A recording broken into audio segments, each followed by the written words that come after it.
I did not watch this whole entire video, but I realized at about 30 seconds in that I had seen just about enough. You know, in real life, I am just conservative enough to be able to stand with the right on all the things that they actually get right. But still, I really enjoy making fun of them on all the places where they get it wrong. And thought this would be a good opportunity to talk about some of those things. Where does the right get it wrong? Some would say that they get it wrong on the issue of gay marriage. I tend to agree. Some would say that they get it wrong because they are entirely too judgmental of anybody or anything who doesn't agree with them, which I suppose is true, but then again, you could also say that just as easily about the left. And some would suggest that they really shouldn't even be commenting on social issues or pop culture at all, and should instead be focusing on things like the economy, national security, jobs, unemployment, those types of things, because those are where their strengths really lie. All of which is true, all of which I agree with, but the thing is, those are all just symptoms. None of that is the real problem. The real problem is right here. At their very core, the right simply does not place a very high value on individual expression. That's where all this is coming from. And it is this lack of value for individual expression that leads them to come down on the wrong side of gay marriage, for example. I have thought this through all the way up and down the line, and there is not one reason on God's green earth for gay marriage not to be recognized. None. And the two biggest arguments that they put up against it about, number one, about how gay marriage threatens traditional marriage, the absurdity of that just speaks for itself.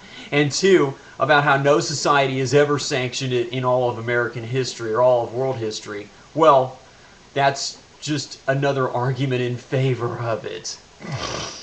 No society had ever gotten off the ground until one day we invented the airplane, and on and on and on it goes from there. And they're really, really uncomfortable about individual expression when it's different from what they've already decided it should be. So, alright, enough of that. But it also leads them to make snap judgments like this. It does make them very judgmental. And it makes them judgmental of other people, but it also makes them judgmental even with some of their own. No other group on earth has this peculiar tendency to go after their own the way the right does, and especially the religious right. Like this clip right here. And I'm going to give you a real-world example of this. Right here out of Houston, Texas, where I live. It kind of goes like this. Yeah, I know Joel Osteen has the largest church in the entire Western Hemisphere, and he's written a lot of good books that help a lot of people, and I'm sure he's a really nice person and all that, but gee, you know, at the end of the day, we're just not altogether sure his Christianity is for real. I can't even respond to that. There's nothing there. It's the same mentality that looks at Rick Perry's pray-in earlier this year at Reliance Stadium. He got a lot of criticism from the left on that, which you would normally expect, but he also got a lot of criticism from the right. It went like this. Yeah, we saw Rick Perry's pray-in, the whole thing. Still, we're not altogether convinced that he's Christian enough for us. Again, I don't know. I don't know where you go from there.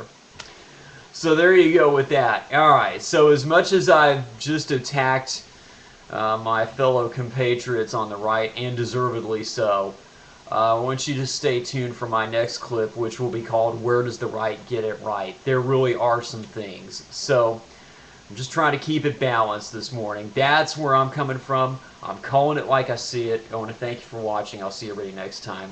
Steve out.